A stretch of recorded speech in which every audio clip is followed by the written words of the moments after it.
بسم اللہ الرحمن الرحیم۔ السلام علیکم۔ ناول اسکاٹش میں خوش آمدید۔ ہمارے آج کے ناول کا نام ہے کھلے میرے نصیب اور اس کی رائٹر ہیں ماہا ملک۔ یہ کہانی ہے ایک دیہاتی کم پڑھی لکھی لڑکی نصیبے اور ایک پڑھے لکھے اور شہر میں مقیم اس کے خالہ زاد کزن حیدر کی۔ ان دونوں کا نکاح ہوتا ہے مگر لڑکا اس کو جاہل گنوار سمجھ کر کچھ اہمیت نہیں دیتا۔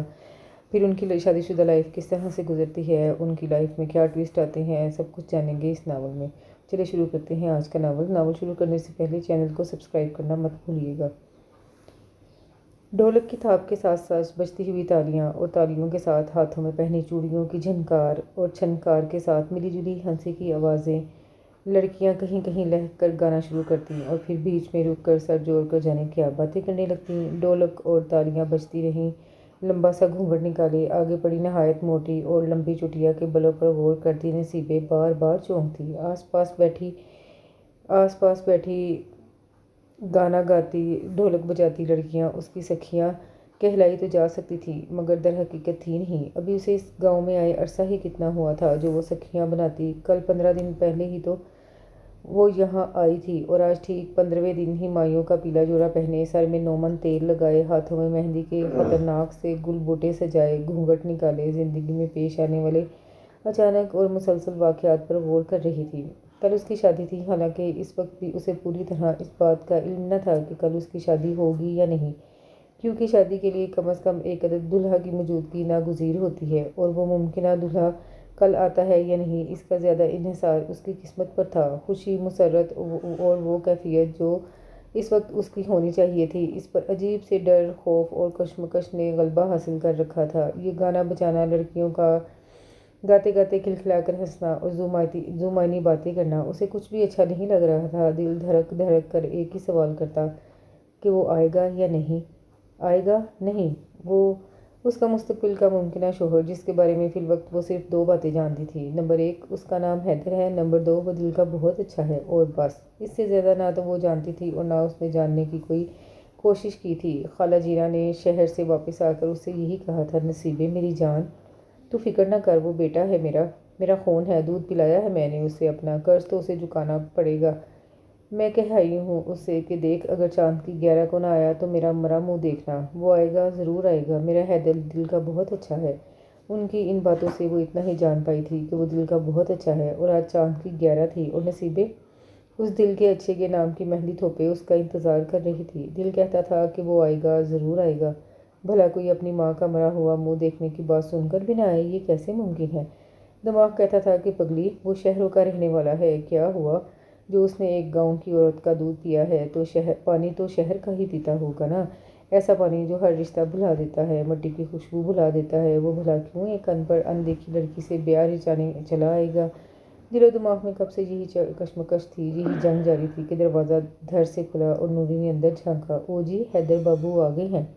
بڑے شوق لہجے میں وہ زندگی سے بھرپور جملہ کمرے میں پھینک کر پھر بھاگ لی اور کمرے میں جیسے طوفان آ گیا۔ لڑکیاں اٹھ کر دوپٹے سنبھالتی دلہا کا دیدار کرنے بھاگیں اور نصیبے کے سینے میں جانے کا رکا ہوا ایک سانس باہر نکلا۔ آگے پڑی ہوئی چوٹی جھٹکے سے پیچھے پھینک کر اس نے مٹی کی دیوار سے ٹیک لگا لی، مطمئن ہو کر آنکھیں بند ہوئیں اور لب مسکرانے لگے۔ 1.5 مہینہ پہلے کی بات تھی جب پانی سے بھرا مٹکا سر پر رکھے وہ اپنے کچے مگر صاف ستھرے گھر میں داخل ہوئی تو سامنے چارپائی پر تڑپتے ہوئے باپ کو دیکھ کر اوسان کھو بیٹھی تھی۔ بابا کیا ہوا ہے؟ مٹکا کچی گھرونجی پر ٹکا کر وہ باپ کی طرف لپکی۔ نصیبے دی، آخری وقت آ گیا تیرے باپ کا۔ درد کی شدت سے بحال باپ کے یہی آخری الفاظ تھے جنہیں وہ سن پائی تھی۔ پھر یاد رہا تو اتنا کہ اس کے باپ کو 4 آدمی کاندھا دے کر گھر سے لے گئے تھے، وہ گھر جہاں اس نے اپنا بچپن گزارا تھا، جہاں قدم قدم پر طرح طرح کی یادیں بکھری ہوئی تھیں۔ وہ پیارا سا چھوٹا سا گھر اسے چھوڑنا پڑا تھا تو اپنی خالہ کے سینے میں منہ چھپا کر وہ بلک بلک کر رو دی۔ نہ میری بیٹی روتے نہیں ہیں، مرنے والوں کو تکلیف ہوتی ہے، خالہ جینا نے اس کے سیاہ بال پیار سے سلجھاتے ہوئے کہا۔ خالہ میں یہاں سے نہیں جاؤں گی، اپنا گھر اپنا گاؤں نہیں چھوڑنا مجھے، اس نے روتے روتے کہا۔ بے جان دیواروں میں کیا رکھا ہے پتر، نہ تیری ماں رہی نہ تیرا باپ، اب یہاں کون ہے تیرا؟ پھر جوان لڑکی تو بڑی ذمہ داری ہوتی ہے بیٹی، کون قبول کرے گا یہاں تیری ذمہ داری؟ میں تیری خالہ ہوں، تیری ماں کی ماں جائی، کیوں بیٹی میرے ساتھ چل، تجھے اپنی بیٹی بنا کر رکھوں گی، اپنی بہن کی نشانی کو اپنی آنکھوں کا تارا بنا لوں گی میں، چل میری بچی چل۔ یوں وہ خالہ کے سینے سے لگی اس نئے گاؤں اور نئے گھر میں آ گئی۔ یہاں اگر اسے خبر ہوئی کہ جتنی اسے خالہ کی ضرورت تھی اتنی ہی خالہ جیرا کو اس کی ضرورت تھی۔ اس مٹی کے بنے ویران گھر میں وہ سارا دن اور ساری رات کھانستی تھیں اور کوئی اس کی دعا اور پانی پوچھنے والا نہ تھا۔ خالہ جیرا کا ایک بیٹا تھا جسے پڑھانے لکھانے کی خواہش میں خالہ نے خود اسے 10 سال کی عمر میں ہی خود سے جدا کر دیا تھا۔ بقول خالہ جیرا کے حیدر 10 سال کا تھا جب اسے اس کے چچا کے پاس شہر بھیجا تھا کہ وہ اسے پڑھا لکھا کر اچھی نوکری دلوا دے، اور جب اس نے واقعی پڑھ لکھ کر وہاں نوکری کی تو کئی بار بوڑھی ماں کو لینے گاؤں آیا، مگر خالہ کو اپنی زمین اپنی مٹی سے اٹوٹ محبت تھی۔ وہ یہیں پیدا ہوئی تھی، یہیں اس نے اپنی جوانی کی تھی، اب مر کر اس مٹی میں ملنا چاہتی تھی۔ یوں وہ اپنی مٹی کی محبت میں بیٹے کی جدائی سہتی رہیں، اور اب جبکہ تنہائی میں حصہ دار بن کر نصیبے آئی تو چند دن بعد ہی خالہ جیرا کے سینے پر جیسے ایک بھاری بوجھ آن پڑا۔ جب رات کو اس کے سینے میں دھواں بھر کر کھانسی کی صورت میں باہر نکلتا تو پاس کی چارپائی پر لیٹی نصیبے کا خیال اس کی کھانسی میں مزید اضافے کا سبب بن جاتا۔ یوں نصیبے کے آنے کے صرف 10 دن بعد ہی خالہ جیرا شہر جا کر بیٹے کو قسم دے آئی کہ اگر اسے اپنی ماں سے ذرا بھی محبت ہے تو وہ نصیبے کا ہاتھ تھام لے۔ وہ میری بہن کی نشانی ہے، حیدر میں مر گئی تو کڑی دھوپ کے نیچے بے آسرا کھڑی ہوگی۔ وہ میں اسے بڑے مان سے لائی ہوں، بڑے غرور سے سہارا بنی ہوں اس کا۔ اب اسے بے سہارا اور بے آسرا دیکھنے کا خیال ہی میرے دل کو نوچ لیتا ہے۔ تجھے اس کا سہارا بننا ہوگا، اس کا ہاتھ تھامنا ہوگا، اسے تو اپنی غریب ماں کی آخری التجا سمجھ لے یا حکم، تجھے ایسا کرنا ہوگا۔ بیٹے کو قسمیں دے کر اپنے مرنے کی دھمکی دے کر وہ بڑی مطمئن ہو کر گاؤں لوٹی تھی۔ تو فکر نہ کر نصیبے کے ہوائیاں اڑتے چہرے کو دیکھ کر اس سے کہا تھا، وہ میرا بیٹا ہے، ساری عمر مجھ سے دور رہا بھی تو کیا ہوا، خون تو اس میں میرا ہی ہے نا، تو دیکھ لینا وہ ضرور آئے گا، بس تو فکر ہو کر دلہن بننے کی تیاری کر۔ اللہ بخشے، تیرے ماں باپ نے تو تنکا جوڑ کر رکھا ہے تیرے لیے، مجھے تو کچھ کرنا ہی نہیں ہے۔ بے فکر ہو کر وہ کھلے آسمان تلے لیٹ گئی تھی، مگر نصیبے کی نیند اڑا دی تھی اس کی باتوں نے۔ پھر یہ چند دن عذاب بن کر گزرے اس پر۔ خالہ جیرا نے تو یہ خبر سارے گاؤں میں نشر کر دی کہ چاند کی 11 کو نصیبے کی شادی اس کے بیٹے حیدر سے ہے۔ تب سے ہر روز گاؤں بھر کی لڑکیاں رات کو جمع ہو کر گانے گاتی اور نصیبے کو مزید بے قرار کرتی، مگر آج جیسے اسے زمانے بھر کا قرار مل گیا تھا، سوکھے دہانوں پر پانی پڑ گیا تھا۔ خالہ جیرا کا یقین اور ممتا کا غرور اور نصیبے کی دعائیں اور آنسو رنگ لائے تھے، اور وہ واقعی آ گیا تھا جسے اس نے کبھی دیکھا نہ تھا، جس کے بارے میں وہ کچھ جانتی نہ تھی سوائے اس کے کہ دل کا بہت اچھا ہے، اور اب اسے دیکھنا تھا کہ آنے والا دل کا کتنا اچھا ہے۔ کھڑکی سے چپکی ہوئی نوری اور حسینہ کی ہلکی ہلکی دبی ہوئی ہنسی کی آواز اسے واقعی بے حد بے قرار کر رہی تھی۔ دل کہتا تھا کہ وہ بھی اٹھے اور بیچ میں حائل صرف 2 قدم کے فاصلے کو عبور کر کے خود بھی کھڑکی سے جا کر چپک جائے۔ نوری اور حسینہ بھی اسے ہنسی ہنسی میں 1-2 بار پیشکش کر چکی تھیں، مگر وہ باوجود چاہنے کے بھی اٹھ کر کھڑکی تک نہ جا سکی۔ کھڑکی کی خاص بات یہ تھی کہ وہ دوسری طرف جس کمرے میں کھلتی تھی وہاں خالہ جیرا اور حیدر بیٹھے تھے۔ خالہ بیٹے کو جانے کیا باتیں سمجھا رہی تھیں جو ختم ہونے کا نام ہی نہ لیتی۔ نصیبے، آ جانا، دیکھ لے اپنے راجا کو۔ حسینہ نے پھر اسے بلایا۔ ارے تو واقعی اپنے نام کی ایک ہے، کیا شہزادہ اتارا ہے خدا نے تیرے لیے آسمان سے؟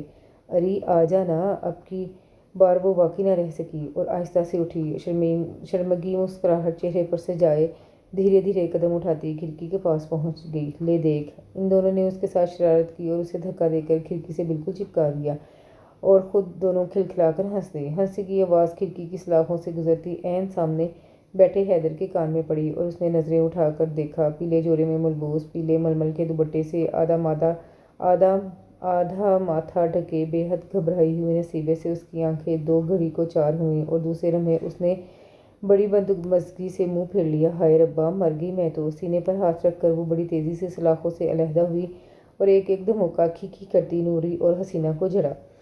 مر جاؤ اللہ کرے، دونوں کی دونوں۔ یہ ان دونوں کو اور بڑی دل سے بد دعا دے کر وہ مسکراہٹ پر قابو کرنے کے بعد بالکل ہی کمرے میں جا گھسی۔ ہائے اللہ، کتنے خوبصورت ہیں وہ، پر کچھ روٹھے روٹھے سے ہیں۔ ہاں جی، روٹھنا تو حق ہے ان کا، کیسی زبردستی بھی تو کی ہے خالہ نے۔ اچھا ہی کیا، روٹھ کر تو اور بھی اچھے لگ رہے ہیں۔ کونے میں منہ دیے وہ سوچتی رہی اور شرماتی اور مسکراتی رہی۔ رات آہستہ آہستہ بیت رہی تھی اور آنے والا کل اس کے لیے ایک نئی زندگی، ایک نئی امید اور خوشیوں کے بہت سے سندیسے لا رہا تھا۔ بقیہ رات وہ کوشش کے باوجود نہ سو سکی اور تا سحر جاگتی ہی رہی۔ مئی کی چلچلاتی گرمی میں جب ہر شے جیسے پانی بن کر بہہ جانے کو تیار ہوتی ہے، کیسے شرم سے پانی پانی ہو رہی تھی۔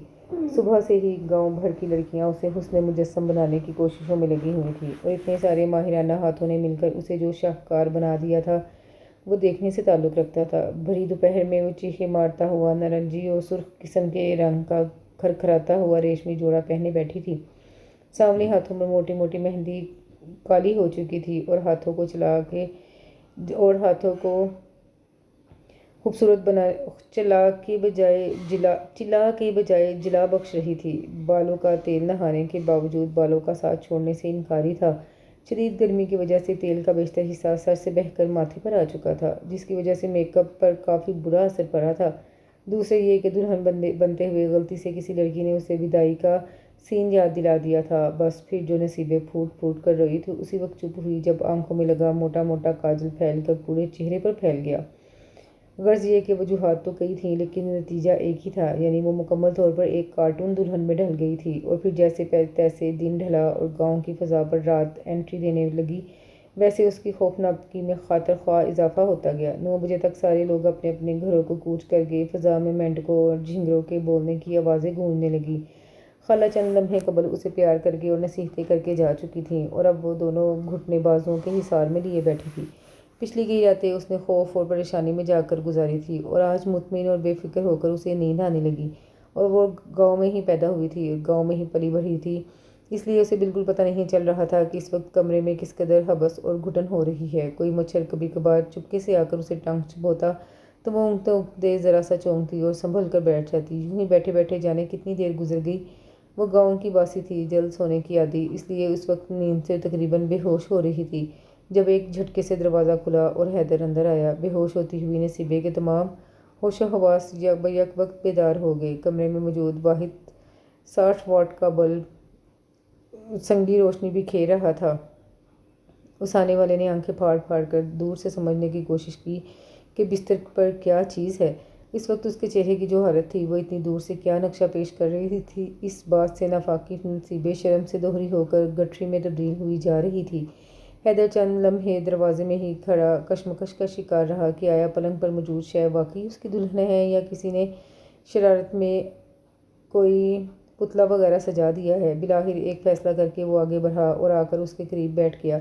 نصیبے نے منہ اتنا جھکا دیا کہ وہ چادر سے ہی لگنے لگا۔ اوفو بھئی، شکل تو دیکھنے دو۔ کندرے جھنجھلائی اور بھنائی آواز اس کے کانوں میں پڑی، اور پھر اس نے نصیبے کو شانے سے پکڑ کر سختی سے سیدھا کر دیا۔ نصیبے اس حرکت پر بے اختیار ہنس دی اور پٹ سے آنکھیں کھول دی۔ او مائی گاڈ! اس پر جیسے تعصب کے پہاڑ ٹوٹے تھے۔ چند لمحے اس کے چہرے کو پھٹی پھٹی آنکھوں سے گھورتے رہنے کے بعد یکلخت اٹھا اور مڑ کر کمرے کی آخری حد تک چلا گیا۔ دیوار کے قریب جا کر رکا اور کافی دیر تک دونوں ہاتھوں سے سر کو تھامے ایسے ہی دوسری طرف منہ کیے کھڑا رہا۔ نصیبے قدرے حیرانی سے اسے دیکھتی رہی۔ اس کی قطعاً سمجھ میں نہیں آیا تھا کہ حیدر کی اس حرکت کی وجہ کیا ہے۔ سمجھ میں نہ آنے کی وجہ یہ تھی کہ اس نے صبح سے ایک بار بھی آئینہ نہیں دیکھا تھا۔ زندگی میں پہلی مرتبہ میک اپ ہونے پر وہ تو خود کو بہت حسین تصور کیے بیٹھی تھی، اور پھر سب نے یقین بھی تو دلایا تھا کہ وہ اتنی حسین لگ رہی ہے کہ اس کا دولہا اسے ایک نظر دیکھتے ہی دل نکال کر اس کے قدموں میں رکھ دے گا، اور اب وہ ناقدرہ کہیں کا اسے دیکھنے کی بجائے مٹی کی بنی بے جان دیوار کو دیکھ رہا تھا۔ حیرانی کی بات تو تھی نا۔ تھوڑی دیر بعد بت بنے حیدر میں جان پڑی اور اس نے کمرے کے ایک کونے سے دوسرے کونے تک مارچ شروع کر دیا۔ پینڈولم بنا وہ اس دیوار سے اس دیوار تک جاتا، پھر واپس پلٹ کے نقطہ آغاز پر پہنچتا، پھر وہاں سے دوبارہ مڑ جاتا۔ نصیبے کی گردن اس کی اس خطی گردش کے ساتھ ساتھ حرکت میں تھی۔ کافی دیر تک جب وہ یوں ہی پینڈولم بنا رہا تو نصیبے کے صبر نے اس کا ساتھ چھوڑ دیا۔ وہ جی، آپ کے پیٹ میں درد ہے کیا؟ بالآخر بڑی ہمدردی سے اس نے پوچھ ہی لیا۔ جواباً ایک بڑی گہری اور طویل سانس کی آواز سنائی دی، اور اس حرکت میں قدرے تیزی آ گئی۔ رات تقریباً آدھی گزر گئی تھی۔ جواب سے مایوس ہو کر اس نے سر گھٹنوں میں ٹکا لیا۔ اس کی نیند پوری کی پوری اٹھ چکی تھی، اور وہ حیدر کے اس عمل کی وجہ جاننے سے بھی قاصر تھی۔ یوں ہی بیٹھے بیٹھے اسے دوبارہ نیند آنے لگی، اور ابھی اس نے نیند کی وادی میں پہلا قدم رکھا ہی تھا کہ ایک تیز آواز نے دوبارہ پیچھے کھینچ لیا۔ سنیے! اس نے چونک کر سر اٹھایا۔ وہ عین اس کے سر پر کھڑا تھا مگر سامنے دیوار کو گھور رہا تھا۔ وہ جی، مجھ سے کچھ کہا آپ نے؟ اس نے حیرانی سے پوچھا۔ مجبوری یہ ہے کہ کمرے میں آپ کے علاوہ مزید کوئی جاندار شے موجود نہیں جسے میں مخاطب کر سکوں سوائے مچھروں کے۔ آواز اور الفاظ میں بلا کی کاٹ تھی۔ اس لیے میں آپ سے ہی مخاطب ہوں یا وہ مخاطب ہوں۔ وہ بدستور دیوار کو ہی دیکھ رہا تھا۔ او جی تو بولیے نا، حکم کریں۔ وہ دھیمے سے بولی۔ حکم کرنے کی مجال نہیں، یہ اس نے دانت پیستے ہوئے کہا۔ درخواست یہ ہے کہ میں سونا چاہتا ہوں۔ تو سو جائے نا، میں نے کب منع کیا ہے؟ وہ سہم سے گئی اس کے انداز پر۔ مجھے یہ بستر خالی چاہیے، اب کی بار کافی غرا کر کہا گیا، اور خوف زدہ نصیبے ایک چھلانگ میں بستر سے اتر آئی۔ شکریہ، لفظ شکریہ جیسے اس کے منہ پر مار کر اس نے بستر کی چادر اٹھا کر گلاب کی پتیاں زمین پر جھاڑیں اور بیٹھ کر جوتے اتارنے لگا۔ میں اتار دوں؟ وہ منمنائی۔ وہ خاموشی سے جوتے اتارنے میں مصروف رہا۔ جوتے اتار کر پلنگ کے نیچے کھسکائے اور لیٹ کر منہ دوسری طرف پھیر لیا۔ وہ ایسے ہی پلنگ کی پائنتی پر ہراساں اور پریشان کھڑی رہی۔ نئی نویلی دلہن کے ساتھ ایسے سلوک کے بارے میں اس نے اپنی 30 سالہ زندگی میں نہ کبھی دیکھا نہ سنا۔ اپنی 20 سالہ زندگی میں نہ کبھی دیکھا نہ سنا۔ کمرے میں موجود واحد پلنگ پر سے اسے اٹھا کر وہ اس بات سے لا تعلق لیٹا ہوا تھا کہ اب کہاں جائے گی وہ۔ وہ تھوڑی دیر کھڑی رہی، پھر مڑی اور جا کر دیوار سے ٹیک لگا کر فرش پر بیٹھ گئی۔ اور وہ کر بھی کیا سکتی تھی؟ اف! جھنجھلاہٹ بھری آواز پر اس نے بستر کی جانب دیکھا۔ وہ مچھروں کی لگار سے عاجز آیا ہوا تھا اور بار بار کسی نہ کسی حصے پر ایک جمپر جڑ دیتا تھا۔ وہ چند لمحے سوچتی رہی، پھر اٹھی، الماری پر رکھا کھجور کا پنکھا اٹھا کر دھیرے دھیرے چلتی ہوئی اس کے سرہانے جا کھڑی ہوئی۔ ٹھنڈی ٹھنڈی ہوا بدن سے ٹکرائی تو وہ حیرانی سے مڑ کر دیکھنے لگا۔ او جی، مچھر تنگ کر رہے ہیں نا آپ کو؟ وہ شرما کر مسکرائی۔ او جی، میں مچھروں کو برداشت کر لوں گا، مگر… اس کی نقل اتار کر اس نے کچھ کہنا شروع کیا مگر خاموش ہو گیا۔ برائے مہربانی مجھ غریب پر کرم کیجیے اور اس پلنگ سے کم از کم 4 فٹ کا فاصلہ تو قائم رکھیں۔ جلے کٹے لہجے میں کہی گئی بات سے اس نے صرف یہی نتیجہ حاصل کیا کہ وہ اسے دور جانے کو کہہ رہا ہے۔ مایوس ہو کر وہ اپنی جگہ پر پلٹ آئی۔ وہ پھر اپنا بازو کھجانے لگا تو نصیبوں کو دوبارہ پریشانی لاحق ہوئی۔ نصیبوں کی موجودگی میں اسے کوئی تکلیف ہوئی، یہ بات وہ کیسے برداشت کر سکتی تھی؟ کافی سوچ بچار کے بعد وہ اٹھی، ٹارٹ کا ایک ٹکڑا لیا اور کونے میں رکھ کر اسے سلگھا دیا۔ مچھروں کو بھگانے کا یہ طریقہ وہ کافی بار آزما چکی تھی۔ تھوڑی دیر بعد جب کمرے میں کافی دھواں بھرا تھا، وہ بوکھلا کر پلنگ سے اتر آیا۔ یہ آگ ہے، آگ! اس سے بولا نہ گیا۔ وہ بری طرح کھانسنے لگا۔ او جی، آگ نہیں لگی! اس کی معصومیت پر نصیبے کو بڑی ہنسی آئی۔ میں نے مچھروں کو بھگانے کے لیے یہ ٹارٹ سلگائی ہے۔ اس نے کونے کی طرف اشارہ کیا۔ اس کی خوں خوں خوں ایسی کی خوں خوں خوں تیسی تمہاری خوں خوں ٹارٹ کی۔ آگے بڑھ کر اس نے لاتیں مار مار کر سلگتی ٹارٹ کو ادموا کر دیا۔ ٹارٹ کے بجھنے کے بعد بھی وہ کافی دیر تک لاتیں برسا کر اپنا غصہ اتارتا رہا۔ وہ ڈری سہمی دیوار سے چپکی اس کا یہ رویہ دیکھتی رہی۔ Now please get out! وہ اس کی جانب مڑا اور ایک نہ سمجھ میں آنے والی بات کہہ کر جا کر دھڑ سے بستر پر گر گیا۔ بات تو سمجھ میں نہیں آئی، لیکن لہجہ اس قدر خراب تھا کہ بے اختیار اس کی آنکھوں سے آنسوؤں کا ایک طوفان جاری ہو گیا۔ اپنی سسکیوں کو دونوں ہاتھوں سے منہ دبا کر روکا اور کمرے کے کونے میں منہ دیے نصیبے ساری رات آنسو بہاتی رہی۔ سحر کا ہلکا ہلکا دھندلکا سا تھا جب اسے بیٹھے بیٹھے ہی نیند آ گئی تھی۔ میری بچی، میری رانی، کچھ دن بھی تو میرے پاس نہ رہی کہ جی بھر کر تجھے دیکھ ہی نہ سکی۔ لار اٹھانے کا موقع کیسے ملتا؟ آئی تھی تو بھانجی تھی، جا رہی ہے تو بہو بن کر۔ اب تو اور بھی یاد آئے گی تو مجھے، دل تڑپے گا تجھے دیکھنے کو، تجھ سے ملنے کو۔ خالہ اسے لپٹی آنسو بہا رہی تھیں اور ساتھ ساتھ بولتی بھی جا رہی تھیں۔ کبھی کبھار شدت جذبات سے مغلوب ہو کر اس کو چوم بھی لیتی تھیں۔ نصیبے کسی پتھر کے بت کی مانند ساکن تھی، اس کے اندر آنسوؤں کا لاوا ابل رہا تھا مگر آنکھیں خاموش تھیں۔ خالہ کو چھوڑ کر حیدر کے ساتھ شہر جانے کا خیال اس کے لیے اس قدر روح فرسا تھا کہ مارے خوف سے نہ تو اس سے بولا جا رہا تھا نہ ہی آنسو نکل رہے تھے۔ اسے یوں لگ رہا تھا جیسے کھلی فضاؤں سے اچانک ہی کسی زندان میں دھکیلا جا رہا ہو۔ کسی نئی دلہن کے لیے اس طرح کی سوچ رکھنا بڑی عجیب سی بات تھی، لیکن قصوروار نصیبے نہیں تھی۔ گزشتہ 3 روز میں حیدر کی جانب سے روا رکھا گیا سلوک تھا۔ اس پہلی رات کے بعد وہ دوبارہ کمرے میں نہیں آیا تھا، گرمی اور گھٹن کا بہانہ کر کے صحن میں سوتا تھا۔ اس تمام عرصے میں اس نے ایک بار بھی نصیبے کو مخاطب نہیں کیا، حد تو یہ تھی کہ وہ اس کی طرف دیکھتا تک نہیں تھا۔ نصیبے حیران رہتی تھی کہ وہ سامنے کھڑی ہوتی تو وہ دیوار کو گھورنے لگتا، وہ کھانے کا پوچھتی تو پنکھے کی طرف منہ کر کے ہاں یا نہ کہتا، وہ اسے نظر کیوں چراتا تھا؟ یہ بات اس کے لیے بے حد حیران کن تھی۔ غریب نصیبے تنگ آ کر خالہ سے پوچھ بیٹھی تھی کہ خالہ جی، ان کی آنکھوں میں کوئی خرابی ہے کیا؟ کیسی خرابی؟ رب نہ کرے، تو کیسی باتیں کر رہی ہے؟ خالہ کو بڑی حیرانی ہوئی اس کا سوال سن کر۔ میرا مطلب ہے خالہ، کچھ ترچھا دیکھتے ہیں کیا؟ اس نے بڑی مشکلوں سے پوچھا۔ ہائے ہائے، کملی ہے کیا؟ ایسی خوبصورت آنکھیں تو پورے گاؤں میں کسی کی نہیں ہے، رب نہ کرے جو میرا پتر ترچھا دیکھے۔ خالہ باقاعدہ ناراض ہو گئی۔ بڑی مشکلوں سے اس نے بات کو ٹالا اور آج وہ اس کے ساتھ شہر جا رہی تھی۔ تنہا اس کے غیظ و غضب کا سامنا کرنے کے خیال سے ہی اس کا دل ہول رہا تھا۔ دیکھ نصیبے، تو جانتی ہے کہ میرا حیدر دل کا بڑا سونا ہے، تجھے دیکھے بغیر جانے بغیر اس نے صرف میرے کہنے پر شادی کی حامی بھری ہے۔ شہر میں پڑھنے والے ایسے ہوتے نہیں ہیں، تو جی جان سے اس کا خیال رکھنا۔ اس کی ناراضگی تو پل بھر کی ہوتی ہے، دیکھنا پھر کیسے پیار سے رکھے گا تجھے۔ خالہ کی بڑے پیار سے سمجھائی گئی باتوں نے کچھ دل کا بوجھ ہلکا کیا تو وہ اچانک ہی ان کے گلے سے لگ کر سسکنے لگی۔ ہے پاگل خالہ، آنسوں بھری ہنسی رو رہی ہے؟ ہاں، شروع میں تو سبھی روتی ہیں، چل رو لے، ہلکا کر لے دل کا بوجھ، پھر ہنسنا ہی تو ہے ساری حیاتی، رب نے جو چاہا۔ اور ان کے ایسا کہنے پر وہ واقعی دھارے مار مار کر رونے لگی۔ اندر کمرے میں داخل ہوتے ہوئے حیدر کی نگاہ بے ساختہ اس کی جانب اٹھی۔ لشکاریں مالتا پیلا جوڑا گرمی میں مزید لشکاریں مار رہا تھا، آنکھوں کا کاجل حسب سابق گالوں پر بے تکلفی سے دوڑ رہا تھا اور گہری سرخ لپسٹک سوائے ہونٹوں کے سارے چہرے پر پھیلی ہوئی تھی اور نصیبے منہ پھاڑ پھاڑ کر رو رہی تھی۔ اماں جلدی کرو، مجھے پہلے ہی بہت دیر ہو رہی ہے۔ 3 دن پہلے والا شدید غصہ آج پھر اعصاب سے جنگ لڑنے چلا آیا۔ ٹھہر جا پتر، جی بھر کر پیار تو کر لینے دے۔ اماں نے نصیبے کا ماتھا چوما تو حیدر کو شدید کوفت ہوئی۔ اس پر بھی کسی کو پیار آ سکتا ہے، وہ دل میں سوچ کر رہ گیا۔ نصیبے سے فارغ ہو کر خالہ نے حیدر کو لپٹا لیا اور کافی دیر تک بے آواز روتی رہی۔ وہ بھی خاموشی سے کھڑا ان کے بالوں پر ہاتھ پھیرتا رہا۔ بس اماں، اب چلنا ہے۔ کافی دیر بعد وہ بولا، ہاں پتر، بسم اللہ کرو۔ خالہ نے نصیبے کے سامان کی طرف اشارہ کیا۔ حیدر نے خاموشی سے آگے بڑھ کر سامان اٹھا لیا۔ خالہ نصیبے کو سینے سے لگائے گھر سے نکلیں۔ گھر سے کچھ فاصلے پر کچے راستے پر اس کی کار کھڑی تھی۔ نصیبے کا سامان ڈکی میں رکھ کر اس نے پچھلا دروازہ کھولا۔ چلو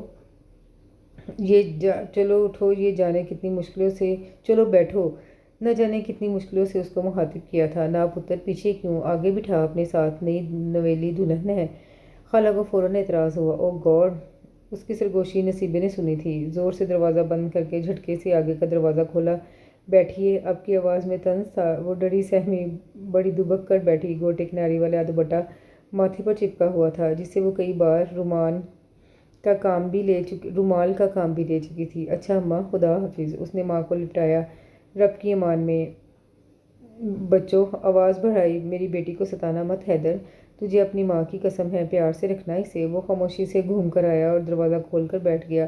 دھول اڑتے راستے پر نصیبے بڑی دیر تک مڑ مڑ کر خالہ کو ہاتھ ہلاتی رہی۔ لمبی سیاہ پکی سڑک پر گاڑی تیزی سے دوڑ رہی تھی۔ نصیبے ڈر ڈر کر کئی بار اس کی جانب دیکھ چکی تھی۔ نچلا ہونٹ دانتوں میں سختی سے دبائے، چہرے پر پتھریلا سا تاثر لیے وہ ناک کی سیدھ میں دیکھ رہا تھا۔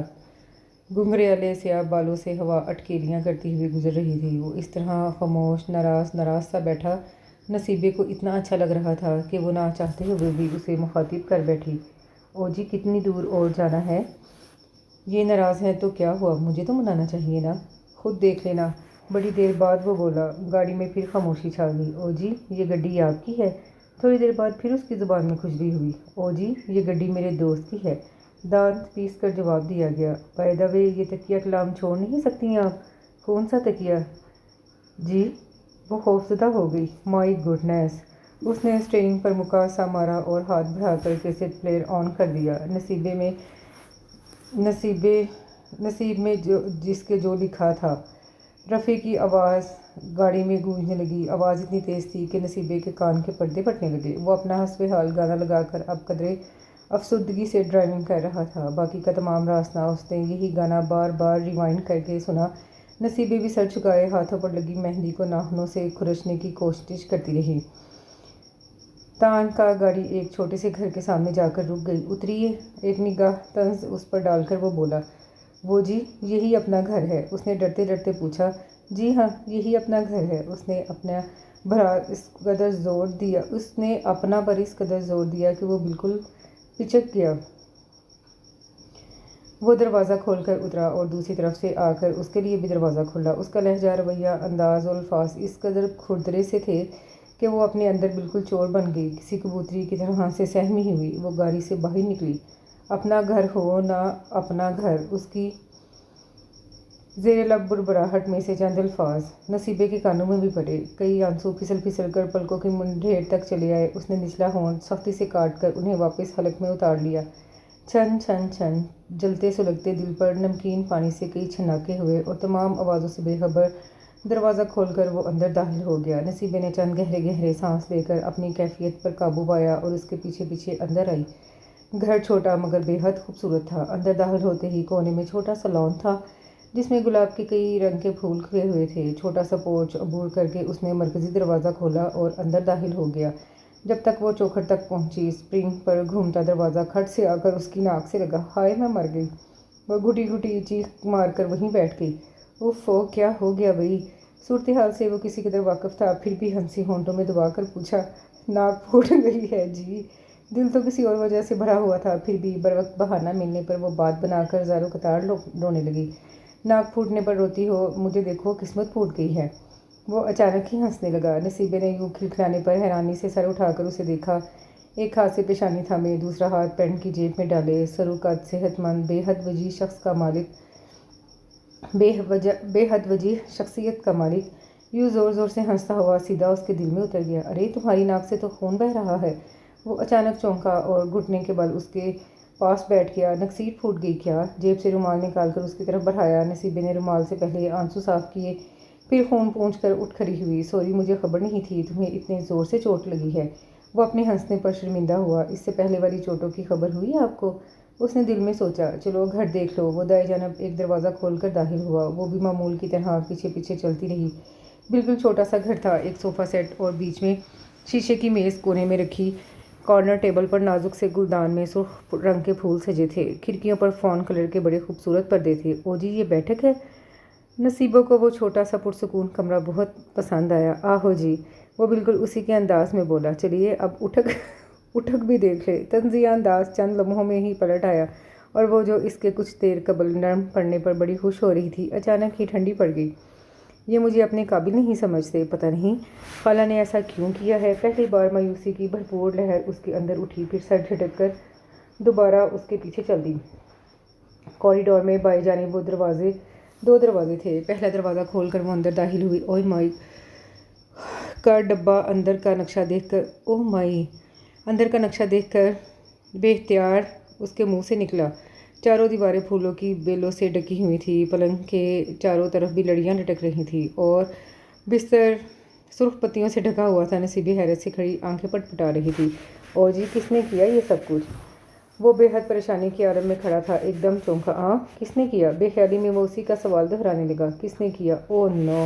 اس نے ہتھیلی پر مکہ مارا اور پھر کمرے میں مارچ کرنے لگا۔ ایک دیوار سے دوسری دیوار تک جانا شاید اس کا محبوب مشغلہ تھا۔ نصیبہ دم خود بخود کھڑی اسے گھورتی رہی اور پھر اچانک ہی حیدر پر جیسے دورہ سا پڑا۔ وہ یک مرا اور ساری بیلیں اور لڑیاں کھینچ کھینچ کر اتارنے لگا۔ چند ہی لمحوں میں پاگلوں کی طرح اس نے ساری بیلیں نوچ ڈالیں۔ دیواریں جو چند لمحوں قبل کسی سہاگن کا سا روپ پیش کر رہی تھیں، اب اچانک ہی بیوہ کا روپ اختیار کر گئی۔ اس نے اس پر بس نہیں کیا بلکہ پھولوں کو پاؤں تلے کچلنے کا عمل بھی شروع کر دیا۔ نصیبہ کو اس وقت اس پر کسی پاگل کا گمان ہو رہا تھا۔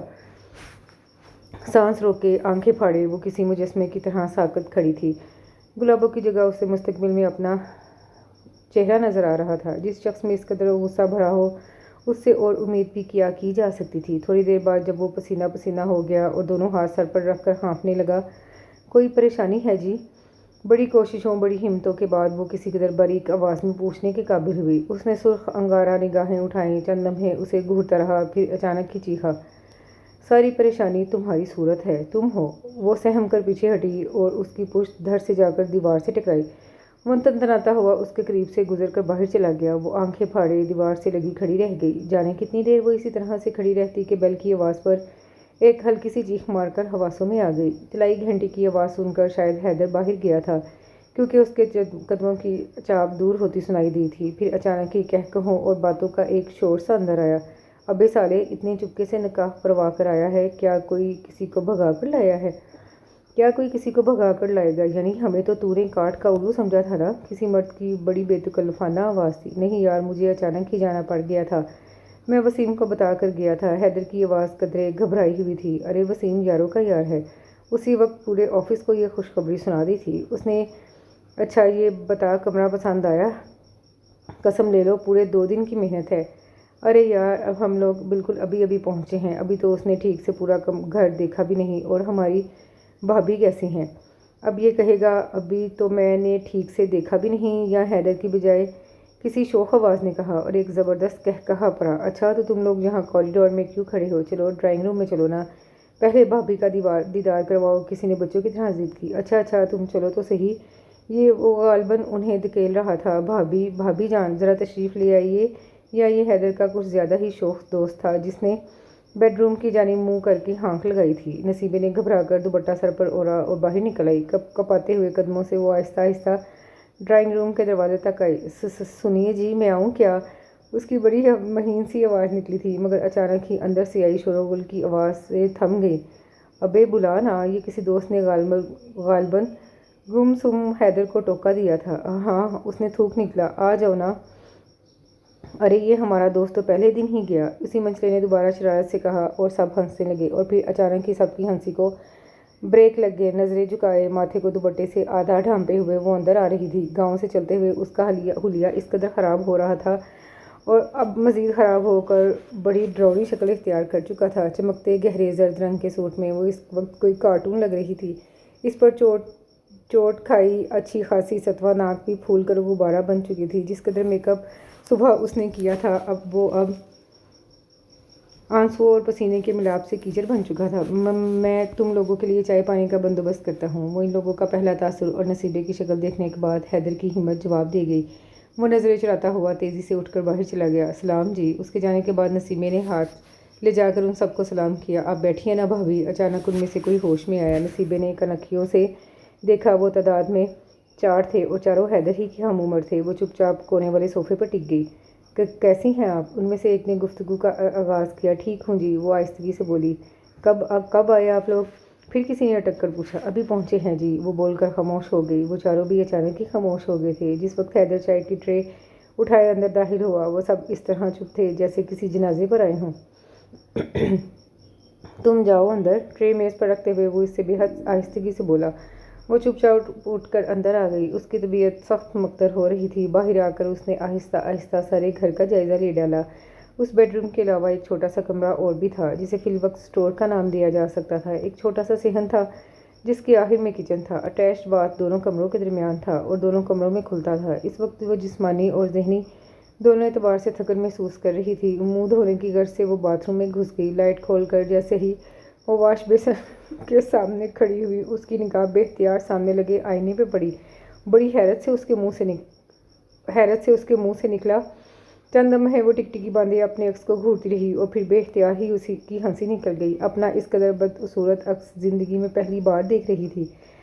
کافی دیر تک وہ یوں ہی ہنستی رہی، پھر نل کھول کر منہ دھونے لگی۔ وہ شام سو کر اٹھا تو وہ نہا دھو کر کپڑے بدل چکی تھی۔ پھولدار نیا سوٹ پچھلوں کے مقابلے میں نسبتاً بہتر لگ رہا تھا اور دوپٹے پر چمکدار گوٹے کی بجائے سفید پھول کڑھے ہوئے تھے۔ چائے لیے اس کے سرہانے سر جھکائے کھڑی ہوئی وہ اس کو کچھ بہتر کنڈیشن میں نظر آئی۔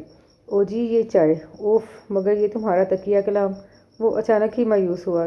کیا نظر انداز کروں گا اماں جی، اولاد کے مقابلے میں بھانجی کو اس قدر ترجیح؟ ہاں ٹھیک ہے رکھ دو۔ وہ اٹھ کر بیٹھ گیا۔ وہ تھوڑی دیر منتظر نگاہوں سے اسے دیکھتی رہی کہ وہ شاید وہ بیٹھ جاؤ کہنے کی زحمت گوارا کرے، مگر جب وہ مہر بلب رہا تو وہ واپس پلٹ گئی۔ حیدر نے ایک نگاہ بے نیاز اٹھائی اور پھر جھکانا بھول گیا۔ اس کے بال جیسے اندھیرا سا چھا گیا کمرے میں۔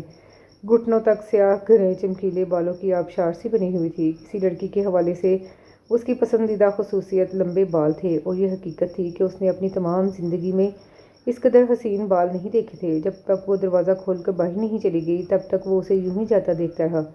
کیا حسین بال ہیں! اس نے پہلی بار اس کی کسی چیز کو سراہا اور پھر چائے کا کپ اٹھا کر لبوں سے لگایا۔ دوسرے دن وہ صبح اٹھ کر آفس چلا گیا۔ رات کو جب وہ اپنے بیڈ روم میں لائٹ بجھا کر سو گیا تھا تب نصیبے چپ چاپ دوسرے اسٹور نما کمرے میں ایک دری بچھا کر سو گئی تھی۔ جب قسمت میں ایسا ہی لکھا ہے تو یوں ہی صحیح، اس نے چپ چاپ دل کو تسلی دے ڈالی تھی۔ کم از کم اتنا تو تھا کہ وہ ایک چھت کے نیچے تھی، ایک مضبوط سہارے کے ہمراہ تھی۔ دوسرے دن وہ اسے جگا کر باورچی خانے میں آ گئی، اسے انڈا پراٹھا اور چائے بنا کر دی اور وہ خاموشی سے ناشتہ کر کے چلا گیا۔ اور اب وہ سوچ رہی تھی کہ اسے کیا کرنا ہے۔ کافی سوچ بچار کے بعد اس نے جھاڑو سنبھالی اور گھر کی صفائی میں مصروف ہو گئی۔ 3-4 دن سے صفائی نہ ہونے کے باعث گھر کافی گندا ہو رہا تھا۔ جھاڑو لگا کر پوچھا پھیرنے میں اسے کافی دیر لگ گئی۔ اس کے بعد وہ کچن میں آ کر ڈبوں کی تلاشی لینے لگی۔ حضرت کی تقریباً تمام اشیاء موجود تھی۔ اس نے بڑی سوچ بچار کے بعد دال چاول بنا لیے۔ سلاد کے لیے وہ پیاز کاٹ رہی تھی کہ بیل بج اٹھی۔ اس نے جا کر دروازہ کھولا تو وہ گاڑی اندر لے آیا۔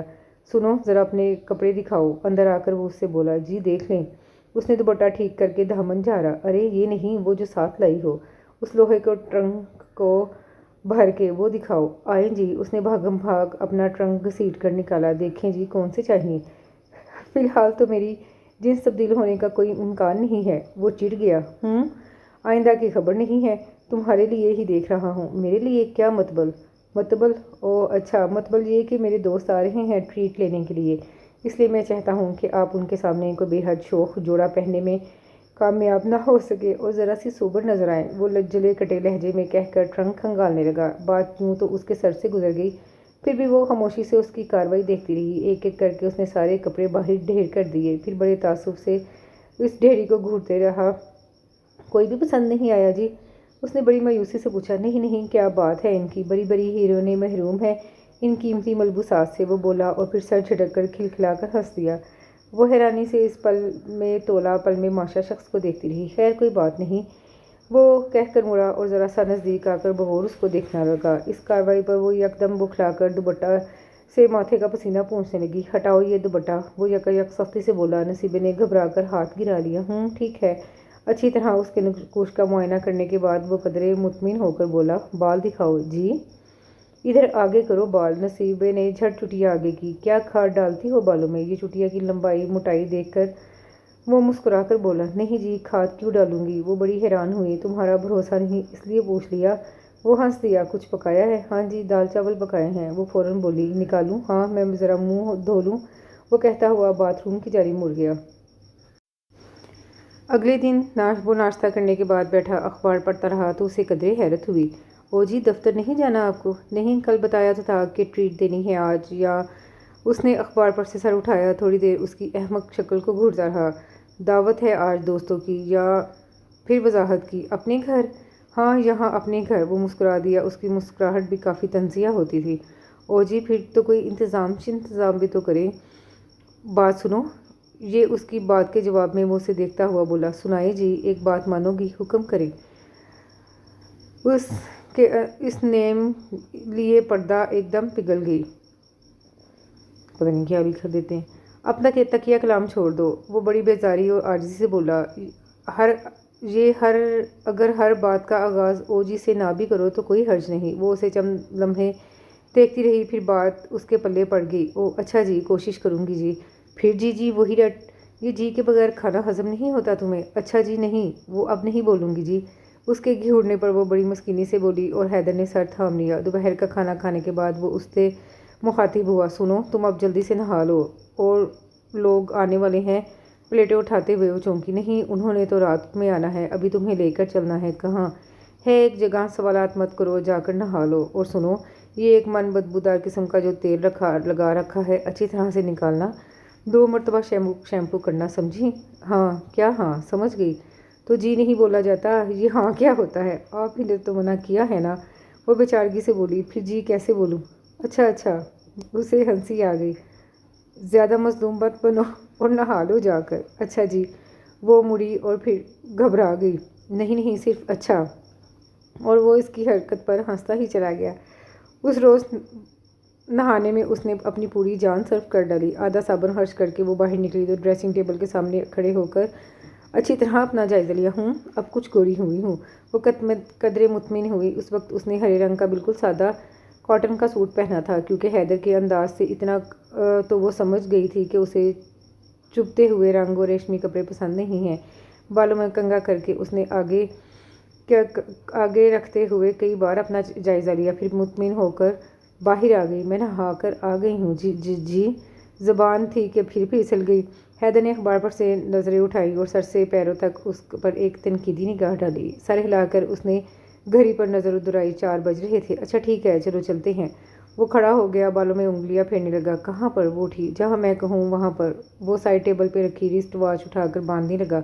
اچھا، وہ چپ ہو گئی۔ چلو آ جاؤ۔ وہ چابیاں اٹھا کر باہر کی طرف چل پڑا۔ وہ بھی پیچھے پیچھے چل دی۔ گاڑی میں بیٹھ کر بھی وہ کچھ نہیں بولا، خاموشی سے ڈرائیو کرتا رہا۔ نصیبے نے بھی پھر کچھ نہیں پوچھا۔ جہاں لے جاتے ہیں لے جائیں، اس نے ذہنی کشمکش سے تنگ آ کر سوچا۔ تھوڑی دیر بعد اس نے گاڑی ایک دکان کے سامنے روکی۔ یہ کون سی جگہ ہے؟ نصیبے نے باہر جھانکا۔ یہ وہ جگہ ہے جہاں سے تم ایک بدلی ہوئی شخصیت لے کر باہر آؤ گی، وہ دروازہ کھولتے ہوئے بولا۔ چلو اترو۔ وہ چپ چاپ اتر آئی۔ اندر 3-4 خواتین موجود تھیں۔ چاروں طرف لگے دیوار گیر آئینوں کو وہ حیرانی سے دیکھنے لگی۔ یہ میری وائف ہیں، وہ ایک موٹی سی عورت سے کہہ رہا تھا۔ ان کا پارٹی میک اپ کر دیجئے، بالوں کا بھی کوئی اچھا سا سٹائل بنا دیں۔ میں ذرا ضروری کام سے جا رہا ہوں، 1-1.5 گھنٹے بعد پک کر لوں گا۔ ٹھیک ہے، آپ اطمینان سے جائیں، وہ مسکرا کر بولی۔ Thank you. وہ مڑ کر باہر نکل گیا۔ نصیبے کا دل دھک دھک کرنے لگا۔ آئیے، آپ ادھر آ جائیں۔ وہ اسے لے کر دوسری طرف آ گئی، اور 1.5-2 گھنٹوں بعد جب وہ اسے لینے آیا تو وہ اپنے آپ کو دیکھ کر خود بھی حیران ہو رہی تھی۔ آگے کو بیک کومنگ اس کے چہرے پر بے حد سوٹ کر رہی تھی۔ سلیقے سے کیے گئے میک اپ نے واقعی اس کے چہرے کو بالکل نیا رنگ دے دیا تھا۔ حیدر نے پیمنٹ کرنے کے بعد اس کو ایک نظر دیکھا اور چلنے کا کہہ کر باہر آ گیا۔ کار میں بیٹھنے کے بعد وہ اس کی جانب متوجہ ہوا۔ گڈ، ستائجی لہجے میں کہا گیا۔ اس کا یہ ایک لفظ نصیبے کو بے حد خوش کر گیا۔ میں اچھی لگ رہی ہوں نا؟ میں نے کب کہا؟ اس نے مسکراہٹ لبوں میں چھپائی۔ ابھی جو کہہ رہے تھے، کیا کہہ رہا تھا میں؟ کہ گڈ لگ رہی ہوں؟ وہ شرمائی۔ وہ اتنی زور سے ہنسا کہ وہ اچھل کر چھت سے جا لگی۔ وہ تا دیر ہنستا رہا۔ ناراض ہو کر اس نے رخ موڑ لیا۔ یہ تو ہمیشہ مخول کرتے ہیں، اس نے سوچا۔ گھر پہنچنے کے بعد وہ اسے کھانے کے سامان کے پیکٹ تھماتے ہوئے بولا، جلدی جلدی سارا سامان کچن میں لے کر چلو، ابھی پلیٹیں وغیرہ بھی لگانی ہیں۔ بہت سارے لوگ آئیں گے کیا؟ وہ سامان تھامتے ہوئے بولی۔ نہیں، 4-5 دوست ہیں بس۔ بہرحال انتظام تو اچھا سلیقے کا ہونا چاہیے نا؟ آپ فکر ہی نہ کریں، میں ابھی سب کچھ کر لوں گی، جلدی کرو۔ ابھی کپڑے بھی چینج کرنے ہیں تم نے۔ کپڑے کون سے پہنوں میں؟ وہ سوچ میں پڑ گئی۔ لایا ہوں میں، تم فکر مت کرو اور کام کرو۔ وہ اسے ڈانٹ کر بقیہ سامان اٹھائے اندر آ گیا۔ کافی دیر بعد وہ اسے ڈانٹ کر سارا کام سمجھاتا اور کرواتا رہا۔ کچن سے کمرے اور کمرے سے کچن تک کی دوڑ لگا لگا کر وہ تھک گئی۔ تب کہیں جا کر اس کی تسلی ہوئی۔ ہاں ٹھیک ہے، چلو تم کپڑے بدل لو، اندر کمرے میں رکھے ہیں۔ وہ بڑی بےتابی سے اندر آئی۔ بیڈ پر رکھے ہوئے ڈبوں کو اس نے جلدی جلدی کھولا۔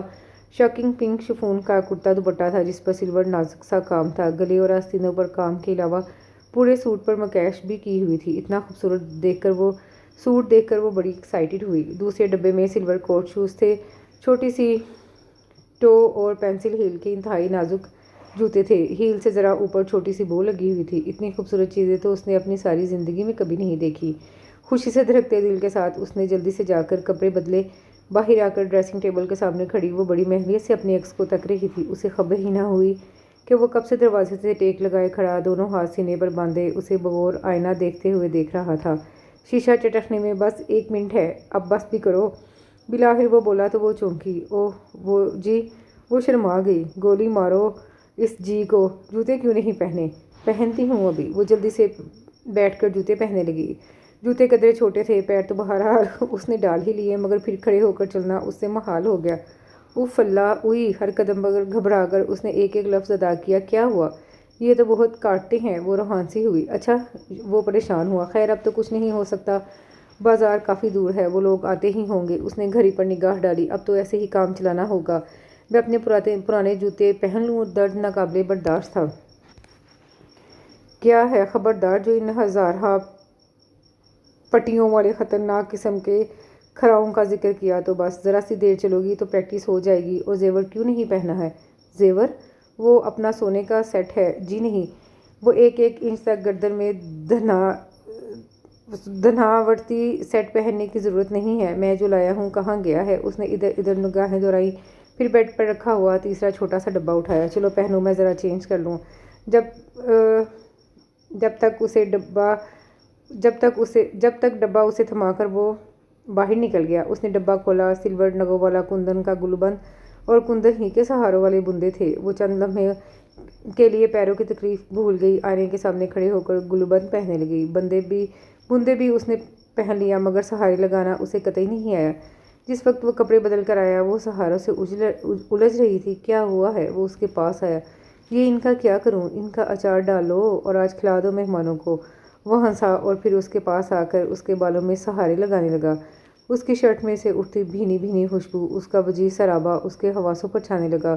خود بخود اس کی آنکھیں بند ہو گئی۔ جانے کتنی دیر ہوئی، کئی لمحے گزرے اور یوں ہی آنکھیں بند کیے کھڑی رہی۔ بہت دیر بعد جب اس نے آنکھیں کھولی تو وہ کمرے میں اکیلی ہی کھڑی تھی۔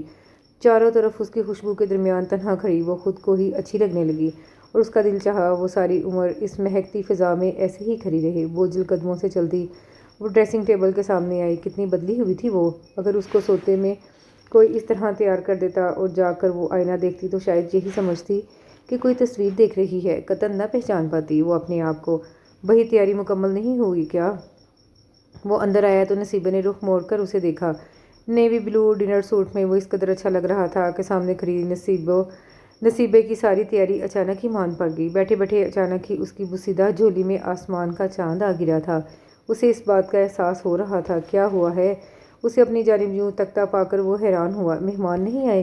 وہ افسردگی سے مسکرا کر بولی، آنے والے ہیں، چلو آ جاؤ تم بھی۔ وہ اسے لے کر ڈرائنگ روم میں آ گیا۔ ڈرائنگ روم کی سیٹنگ اس نے آج کے دن کے لیے تھوڑی سی تبدیل کر لی تھی۔ تھوڑی دیر بعد باہر ہارن بجا۔ حیدر اٹھ کر باہر چلا گیا اور ان لوگوں کو لے کر اندر آیا۔ بھابی! السلام علیکم بھابی! کل جو دوست اس سے مل کر گئے تھے انہیں بڑی خوشگوار قسم کی حیرت تھی۔ وعلیکم السلام جی، وہ شرمیلی مسکراہٹ کے ساتھ بولی۔ آنے والوں میں ایک خاتون بھی شامل تھی۔ ڈیپ ریڈ کلر کی ساری کے بارڈر پر بنارسی پٹی لگی ہوئی تھی۔ شانوں تک کٹے سلکی شہد رنگ بالوں کو اس نے آگے سے کلپ کر رکھا تھا۔ Hello darling, how are you? Naseeba کے گال پر بوسہ دے کر اس نے بڑی ادا سے پوچھا۔ جی؟ وہ اس حرکت پر بوکھلاس سی گئی۔ یہ روشنا ہے۔ حیدر نے بروقت پہنچ کر اس کی مدد کی۔ میری کولیگ ہے اور روشنا، یہ نصیب ہے، بڑی ہی خوش نصیب ہے۔ وہ بڑی ادا سے مسکرا کر بولی۔ ہم سے صاف بچا کر لے گئی نا تمہیں؟ ارے آپ کی زلفوں کے جال میں جو ایک بار پھنسے وہ پھر نکل سکتا ہے؟ حیدر زور سے ہنسا۔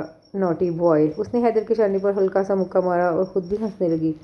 نصیبہ نے قدرے ناگواری سے یہ منظر دیکھا اور وہاں سے ہٹ گئی۔ حیدر کے دوست اونچے اونچے قہقہے لگا رہے تھے۔ سب سے زیادہ وہی عورت ہنس رہی تھی اور اس کے ساتھ حیدر۔ دونوں آپس میں مگر جانے کیا کیا باتیں کر رہے تھے۔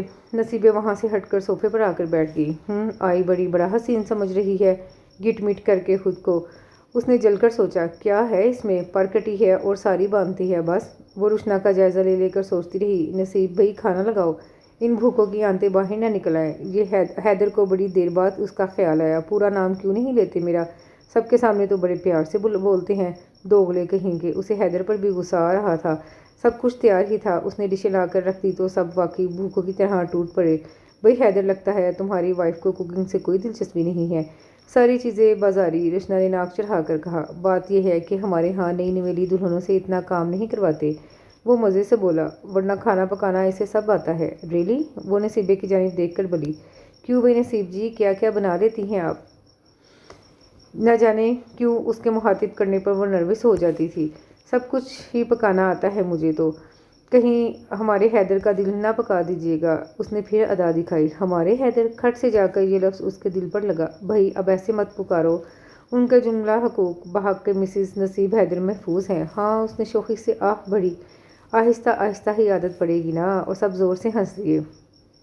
بھابی جی، آپ آ گئی ہیں نا تو خوب خرچہ کروائیے گا اس کنجوس حیدر کا۔ اس کے دوست آفاق سے مخاطب ہوا۔ ایمان سے بھائی، اتنا کچھ جمع کر کے بیٹھا ہے نا، اور خرچ کرنے سے جان جاتی ہے اس کی۔ ابھی شادی سے مہینہ بھر پہلے اسے کہہ کر قسطوں پر گاڑی دلوائی ہے۔ ایک گھر بھی سال بھر پہلے ہی لیا ہے اس نے۔ اتنا کہہ سن کر، ورنہ تو اتنے ٹیچر فلیٹ میں رہتا تھا جسے ڈربا کہنا زیادہ مناسب ہوگا۔ اچھا بس، حیدر نے اسے گھورا آستین کے سانپ۔ زیادہ بی جمالو بننے کی ضرورت نہیں ہے۔ کیا کرے بیچارہ، اپنی عادت سے مجبور ہے۔ روشنا ہنسی۔ لیکن تم فکر مت کرو، مسز نصیب شکل سے کافی معصوم نظر آتی ہیں، اس کی باتوں میں آنے والی نہیں ہیں۔ جانے اس کے دماغ میں کون سا لفظ تھا جس کی جگہ اس نے معصوم کا لفظ استعمال کیا تھا۔ حیدر کے چہرے پر ایک رنگ آ کر گزر گیا۔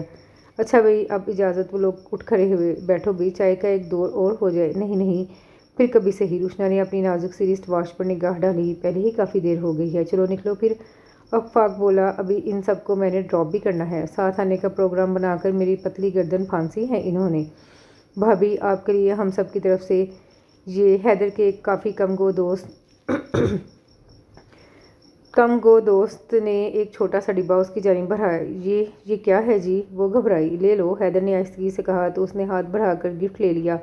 وہ دونوں انہیں چھوڑنے گیٹ تک گئے۔ ہائے مر گئی میں تو! جیسے ہی لوگوں کی گاڑی آگے بڑھی وہ وہیں زمین پر بیٹھ گئی۔ ارے ارے کیا ہوا ہے؟ وہ گھبرا کر پلٹا۔ چھالے پڑ گئے ہیں۔ رونی صورت بنا کر اس نے پیر دکھائے۔ 3-4 گھنٹے تک وہ صبر آزما دور سے گزری تھی، یہ وہی جانتی تھی۔ اب تو پیروں میں جیسے انگارے سے دہک رہے تھے۔ اف! اس نے گہرا سانس کھینچا۔ شکر ہے ان لوگوں کے سامنے یہ حرکت نہیں کر دی۔ ان کے سامنے ہی ایسا کرنا ہوتا تو اتنی دیر تک تکلیف کیوں برداشت کرتی؟ وہ ناراض ہوئی۔ اچھا چلو اب اندر آ جاؤ۔ وہ مڑ کر اندر چلا گیا۔ پھر بن گئے پہلے جیسے؟ وہ وہیں بیٹھی تلوے سہلاتی رہی۔ کچن میں بیٹھی وہ سالن پکانے کے لیے پیاز کاٹ رہی تھی جب دروازے پر بیل ہوئی۔ اس وقت ہی آگے کیا؟ اس نے سوچا ابھی تو ان کے آنے میں کافی دیر ہے۔ سوچتی ہوئی وہ ایک ہاتھ میں چھری اور دوسرے ہاتھ سے آنکھوں کا پانی صاف کرتی ہوئی گیٹ تک آئی۔ جی کس سے ملنا ہے جی؟ گیٹ پر کھڑی خاتون اور ان کے پیارے سے بچے کو دیکھ کر اس نے حیرانی سے پوچھا۔ ملنا تو تم سے ہی ہے، وہ مسکرائیں۔ میں پڑوسن ہوں تمہاری، سامنے والے گھر میں رہتی ہوں۔ اوہ اچھا، آئے نا۔ وہ ایک طرف ہٹی۔ باہر کیوں کھڑی ہیں؟ السلام علیکم آنٹی۔ 9-10 سالہ بچے نے اسے احترام سے سلام کیا اور ہاتھ ملایا۔ میرا نام حسن ہے۔ بڑا اچھا نام ہے آپ کا۔ نصیبہ نے پیار سے بچے کا گال سہلایا اور انہیں لے کر اندر آ گئی۔ آپ بیٹھے جی، میں ابھی آئی۔ انہیں بٹھا کر وہ جلدی جلدی کچن میں آئی، ہاتھ دھو کر ان لوگوں کے لیے شربت بنایا اور ٹرے میں گلاس جا کر ڈرائنگ روم میں آ گئی۔ ارے یہ تکلف کی، میں تو یوں ہی تھوڑی دیر کو آ گئی تھی۔ آپ کا اپنا گھر ہے جی، چاہے روز آئیں۔ وہ مسکرائی۔ پڑوسیوں کا تو بڑا حق ہوتا ہے۔ میرا نام ساجدہ ہے، انہوں نے اپنا تعارف کروایا۔ تمہارے لان سے جس گھر کی بالکنی نظر آتی ہے نا، وہی میرا گھر ہے۔ کئی دن سے تمہیں دیکھ رہی تھی، سوچا نہیں آئی ہو، کسی شے کی ضرورت نہ پڑے، اسی لیے چلی گئی۔ بڑا اچھا کیا جی۔ وہ مجھے آپ کوئی مشکل ہوئی تو آپ ہی کے پاس آؤں گی۔ کب ہوئی تمہاری شادی؟ انہوں نے مسکرا کر پوچھا۔ مہینہ ہونے والا ہے جی۔ وہ خود بخود افسردہ سی ہو گئی۔ بس اتنے سے دن ہیں اور شکل ایسی بنا رکھی ہے جیسے کئی سال گزر گئے ہوں۔ ذرا سچ صبر کر رہا کرو بھائی۔ نصیبے اداس ہوئی۔ ان کو پسند ہی نہیں ہے نا میرا سچ صبر کر رہنا، ان کو اصل میں سادگی پسند ہے۔ اچھا؟ وہ بڑی حیران ہوئی۔ حیرت ہے؟ اصل میں جی وہ تو ہیں اتنے پڑھے لکھے اور میں گاؤں کی دیہاتن، صفا چٹ ان پڑھ جاہل، میرا ان کا تو کوئی جوڑ بنتا ہی نہیں ہے نا، اس لیے میں خود ہی ڈرتی رہتی ہوں کہ ان کو میری کوئی بات بری نہ لگ جائے۔ وہ آج بے حد ملول تھی، بھری ہوئی تھی۔ دل چاہ رہا تھا کہ کوئی ہو جس سے وہ اپنے دل کی ڈھیر ساری باتیں کر لے۔ تو کیا ہوا بھائی، ایک دوسرے کو سمجھنے کے لیے 1 مہینے کا عرصہ تو قطعی نہ کافی ہے۔ میں نے کئی ایسے جوڑے بھی دیکھے ہیں جو دیکھنے میں بہت بے جوڑ لگتے ہیں مگر آپس میں بہت خوش ہیں۔ میں تو سمجھ گئی ہوں ان کا مزاج، وہی نہیں سمجھتے مجھے۔ وہ پھیکی سی ہنسی۔ تو کیا تم بالکل بھی پڑھی ہوئی نہیں ہو؟ نہیں جی، 8 جماعتیں پڑھی ہیں میں نے گاؤں کے مدرسے سے۔ اس کے لہجے میں فخر آ گیا۔ بس یہ شہر کی لڑکیوں کی طرح گٹ مٹ کرنا نہیں آتی مجھے۔ اس کے تصور میں روشنی آ گئی۔ ساجدہ بے ساختہ ہنسی۔ تو تم بھی سیکھ لو نا۔ کیسے سیکھو جی؟ مجھے تو انگریزی کی الف بے بھی نہیں آتی۔ آنٹی انگلش کی الف بے نہیں ہوتی، ABCD ہوتی ہے۔ حسن جو بڑی دیر سے خاموش بیٹھا تھا بول اٹھا۔ ساجدہ اور نصیبہ دونوں ہنسی۔ دیکھا جی، مجھے تو اتنا بھی نہیں پتا، میں بھلا کیسے سیکھوں گی؟ آنٹی ABCD میں سکھا دوں گا آپ کو، پتہ ہے میں 4th کلاس میں ہوں۔ اچھا؟ نصیبہ کے لہجے میں اشتیاق در آیا۔ تم مجھے سکھا دو گے؟ کیوں نہیں؟ ساجدہ بولی۔ یہ روز آ کر تمہیں کچھ نہ کچھ پڑھا دے گا، کیوں حسن بیٹے؟ جی ممی، وہ پرجوش ہوا۔ ببلی سے تو میں اتنا کہتا ہوں آؤ اسکول کھیلیں، پر وہ بھاگ جاتی ہے۔ اب میں آنٹی کا ٹیچر بن جاؤں گا، پھر روز آیا کرنا۔ نصیبہ کو یقین نہیں آ رہا تھا کہ وہ بھی کبھی انگلش بول سکے گی۔ جی آنٹی، روز آؤں گا۔ ساجدہ تھوڑی دیر تک بیٹھی اس سے اسی موضوع پر باتیں کرتی رہی۔ ان کا تسلی دینے کا انداز بہت اچھا تھا۔ نصیبہ کے دل کا بوجھ بڑی حد تک کم ہو گیا۔ پھر اس سے گھر آنے کا وعدہ لے کر وہ گئیں تو اس نے دوبارہ کچن میں آ کر کام کا آغاز کیا۔ وہ بڑی پریشان سی پورے گھر میں پھر رہی تھی۔ شام ڈھل چکی تھی اور وہ ابھی تک نہیں آیا تھا۔ ویسے روز وہ دوپہر کے کھانے تک آ جاتا تھا مگر آج اتنی دیر ہو جانے کے باوجود اس کا کہیں پتہ نہ تھا۔ نصیبہ انتظار کر کر کے تھک چکی تھی۔ بالآخر 6 بجے انتظار کی گھڑیاں ختم ہوئیں۔ باہر گاڑی کا ہارن بجا۔ اس نے بھاگ کر گیٹ کھولا۔ اتنی دیر لگا دی آپ نے؟ اس نے کہا۔ وہ چپ چاپ گاڑی لاک کرتا رہا۔ میں تو پریشان سی ہو گئی تھی، وہ اس کے پیچھے چلتی چلتی بولی۔ کیوں؟ وہ یکدم پلٹا۔ کیا ضرورت تھی پریشان ہونے کی؟ مر گیا تھا کیا میں، یا بدھا ہوا ہوں میں تم سے؟ جب میری مرضی ہوگی تب آؤں گا اور مرضی ہوگی تو نہیں آؤں گا۔ تم کو ضرورت نہیں ہے پریشان ہونے کی، تمہاری اپنی ذات ہی کافی ہے دوسروں کے لیے پریشانیاں اور خواریاں پیدا کرنے کے لیے۔ وہ دم دم کرتا اپنے کمرے میں چلا گیا۔ وہ دم بہت سی کھڑی رہ گئی۔ بھلا اس نے کیا کیا تھا؟ اور کیا کہا تھا جس پر وہ یہ سب کچھ سنا کر چلا گیا؟ اس کی ذات سے اس کو کون سی پریشانیاں لاحق ہوئی تھیں؟ اس نے تو کبھی بھول کر بھی اس سے کچھ نہیں مانگا تھا، کوئی سوال نہ کیا تھا۔ بہت دل گرفتہ، بہت ہی ملول وہ اجڑی اجڑی سی سارے گھر میں پھرتی رہی۔ کس جگہ اس کا کیا قصور تھا جس کی اس کو یہ سزا، یہ قید تنہائی مل رہی تھی؟ اس نے تو کبھی خواب میں بھی خدا سے ایسے شہزادے کو پانے کا تقاضا نہ کیا تھا۔ اس کی خواہشیں، اس کی دعائیں ہمیشہ ہی بہت محدود رہی تھیں، پھر اس کو کس بات کی سزا مل رہی تھی وہ سمجھ نہ سکی۔ رات خاموشی سے چلی آئی اور اندھیرے نے ہر شے کو اپنی لپیٹ میں لینا شروع کیا تو اس نے اٹھ کر بتیاں جلائیں، پھر کچھ سوچ کر اس کے کمرے تک آ گئی۔ دستک دیکھ کر اندر جھانکا، وہ رائٹنگ ٹیبل کے سامنے کرسی پر بیٹھا کچھ لکھ رہا تھا، کوہنی میز پر ٹکا کر ہتھیلی پر گال، دوسرے ہاتھ سے قلم تھامے بڑی آہستگی سے کاغذ پر چلا رہا تھا۔ کیسے اس نے ہمت کر کے پکارا تو اس سے دروازے کی جانب سوالیہ نگاہوں سے دیکھا۔ کھانا لے آؤں؟ نہیں، کھا لینا، اتنا سارا پکا کر رکھا ہے میں نے، اس نے ڈرتے ڈرتے کہا۔ جب کہہ دیا کہ نہیں تو اس کا مطلب ہے کہ نہیں، بس اب جاؤ، اس نے سختی سے کہا۔ وہ باہر نکل آئی، لان کے آگے بنی ہوئی سیڑھیوں پر بیٹھی، چہرہ گھٹنوں پر ٹکائے وہ بڑی دیر تک سوچتی رہی۔ سارا دن وہ تنہا رہتی، وہ آ جاتا پھر بھی وہ تنہا ہی رہتی۔ بھلا وہ کب اس کی تنہائی شیئر کرتا تھا؟ وہ کب اس سے بات کرتا تھا؟ وہ سب سے بڑی سزا ہی قید تنہائی ہوتی ہے۔ خاموش رہ رہ کر اس کا منہ دکھنے لگتا، اس کا دل چاہتا وہ دیواروں سے باتیں کرنا شروع کر دے، کوئی تو ہمدرد، کوئی تو غمگسار ہو۔ کافی دیر گزر گئی تو وہ اٹھ کر اندر آئی، ایک گلاس دودھ نکالا اور اس کے کمرے تک آئی۔ دروازہ ذرا سا کھلا تھا، اس نے اندر جھانکا، کمرہ خالی تھا۔ غالباً وہ کپڑے بدلنے کے لیے ابھی اٹھ کر باتھ روم میں گیا تھا۔ وہ خاموشی سے اندر چلی آئی، ڈھکا ہوا گلاس میز پر رکھ کر وہ مڑ ہی رہی تھی کہ اس کی نگاہ میز پر رکھے صفحات پر پڑ گئی۔ آڑی ترچھی لائنوں میں اس نے جانے کیا کیا لکھ رکھا تھا۔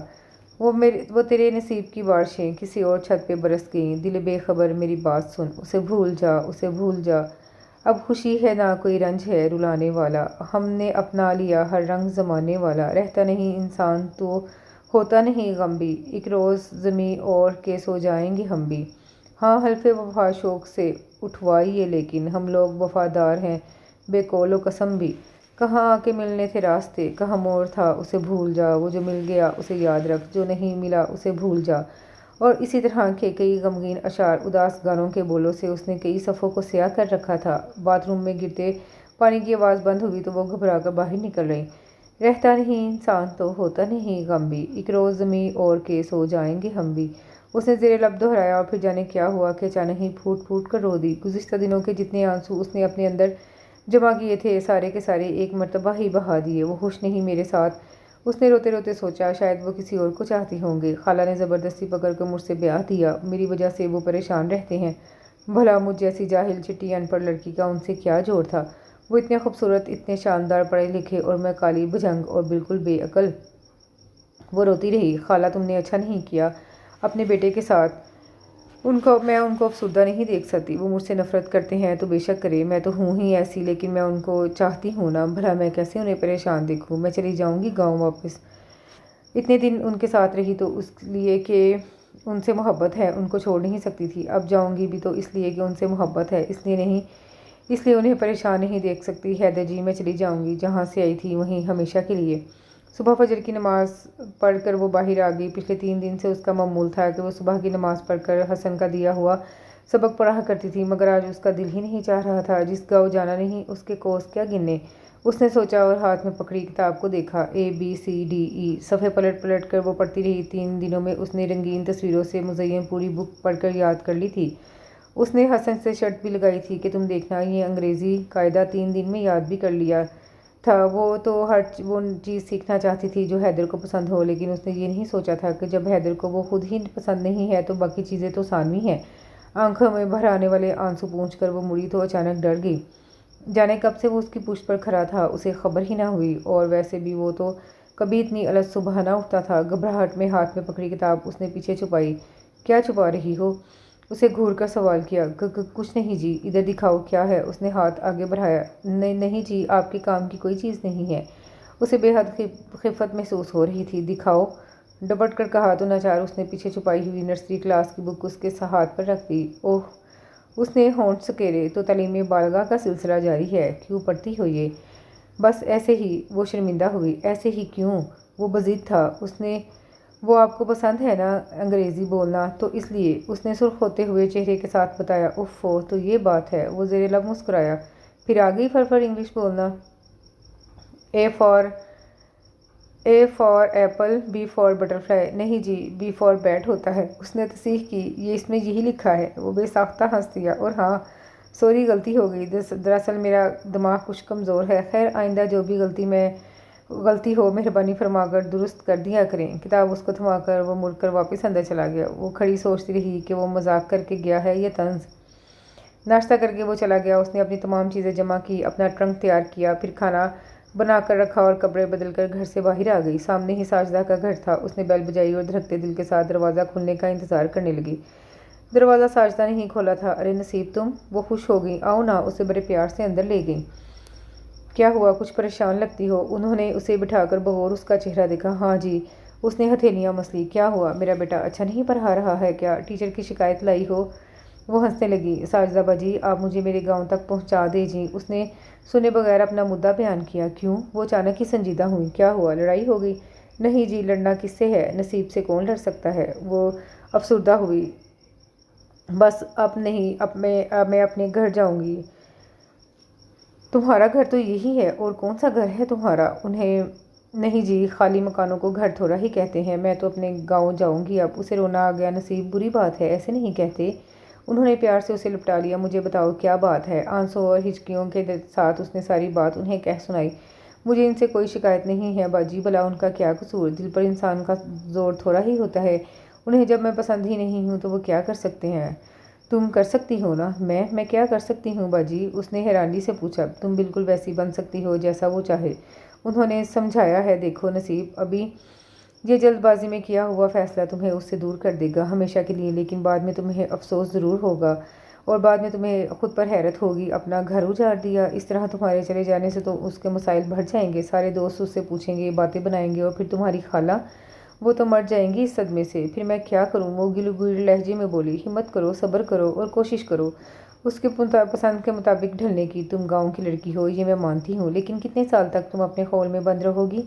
آخر کو یہاں زندگی گزارو گی، لوگوں سے ملو جلو گی تو تمہارے تمام باتیں خود ہی سیکھ جاؤ گی۔ زیادہ سے زیادہ 2-3 سال اور ہیں، پھر کسی کو تم سے مل کر پتہ بھی نہیں چلے گا کہ تم کب کہاں سے آئی تھی۔ اور پھر گاؤں سے تعلق رکھنا تو کوئی باعث شرم بات نہیں، تمہارا اخلاق، تمہارا حسن سلوک ہی کافی ہوگا لوگوں کو گرویدہ کرنے کے لیے۔ بس تم ہمت مت ہارنا، انسان سیکھنے پر آئے تو کیا نہیں سیکھ لیتا۔ انہوں نے اپنی بات ختم کی تو وہ خلاؤں میں گھورتی نصیبیں چونکی۔ باجی، میں بن سکتی ہوں ایسی؟ تم خود ہی سوچو، بھلا کیا فرق ہے تم میں اور شہر کی کسی لڑکی میں تعلیم اور رہن سہن کا؟ بس، اور اتنی سی باتیں بھلا کیا اہمیت رکھتی ہیں؟ تم بس کبھی احساس کمتری کا شکار مت ہونا۔ میں یقین سے کہہ سکتی ہوں جلد ہی تم اپنے شوہر کا دل جیت لو گی۔ سچ ساجدہ باجی؟ وہ کھل اٹھی۔ میں ضرور کوشش کروں گی۔ وہ اٹھ کھڑی ہوئی۔ ارے بیٹھو تو، ابھی تو میں نے تم کو چائے ہی نہیں پلائی۔ چائے اب میں پلاؤں گی آپ کو، آپ نے میری مشکل آسان کر دی ہے۔ کتنی اچھی ہیں آپ، تم خود بھی بہت اچھی ہو نا، اس لیے تمہیں سب ہی اچھے لگتے ہیں۔ وہ ہنسی۔ اچھا باجی، اب میں جاتی ہوں، حسن سے کہنا کہ میں نے پوری کتاب یاد کر لی ہے، اب مجھے دوسری کتاب لا دے۔ اچھا، وہ ہنسی۔ اسکول سے آئے گا تو بھیج دوں گی تمہارے ٹیچر کو۔ گھر آ کر اس کے دل کا بوجھ اور ذہنی پریشانی میں خاطر خواہ کمی ہو گئی تھی۔ ساجدہ کی باتوں نے اس کے اندر ایک نیا ولولہ اور نیا عزم پیدا کر دیا۔ خواہ کچھ ہو جائے، میں انہیں کبھی چھوڑ کر نہیں جاؤں گی۔ اس نے سوچا، ہاں بھلا کیا کہیں گے ان کے دوست کہ بیوی چھوڑ کر بھاگ گئی، اور پھر خالہ کیا سوچیں گی؟ کتنی پاگل ہوں میں ان کے لیے، اور پریشانیاں کھڑی کرنے جا رہی تھی۔ اب میں بالکل ویسی ہی بن جاؤں گی جیسی وہ چاہتے ہیں، پر انہیں کیسی لڑکیاں پسند ہیں؟ اس نے سوچا اور دیر تک سوچتی رہی۔ اچانک اس کے ذہن میں بجلی سی گوندی۔ ہاں، وہ روشنا کے ساتھ کیسا ہنس ہنس کر باتیں کر رہے تھے، کتنے غور غور سے دیکھ رہے تھے اس کو، کتنی تعریفیں کر رہے تھے اس کی، پر مجھے تو ساری پہننا نہیں آتی، میرے تو بال بھی لمبے ہیں۔ کیا کرنا ہے اس گھاس پھوس کا، بس ذرا تجھے انگریزی آ جائے نا، اس نے سوچا اور مطمئن ہو کر کام میں لگی۔ سوتے سوتے اس نے کروٹ لی اور پھر آنکھیں کھول دی۔ شام ڈھل رہی تھی، کتنی ہی دیر ہوئی تھی اسے سوتے ہوئے۔ ایک جمائی لے کر وہ اٹھ بیٹھی۔ آج تو ان کو چائے بھی نہیں دی، اس نے سوچا، اور اٹھ کر باہر آ گئی۔ کچن کی طرف جاتے جاتے اچانک ہی وہ رک گئی۔ ڈرائنگ روم سے باتوں کی آوازیں آ رہی تھیں۔ کون ہے اس ٹائم پر، جانے کون آیا ہے؟ وہ سوچتی ہوئی ڈرائنگ روم تک آئی، اور شاید حیدر کا دوست لیاقت تھا، دونوں باتیں کر رہے تھے۔ چلو جلدی سے چائے بنا لوں، وہ سوچ کر پلٹی اور پھر ٹھٹک گئی۔ اندر سے آتی آوازوں میں اس کا نام بھی تھا، لیاقت۔ میں سوچ سوچ کر پاگل ہو جاؤں گا، میں نے ایسا کبھی نہیں سوچا تھا یار، نصیبے میرا آئیڈیل نہیں تھی، تو جانتا ہے یار۔ حیدر، عقل سے کام لو، یا تو تم نے ایسا کرنا ہی نہیں تھا، اب کیا ہے تو نبھاؤ بھی،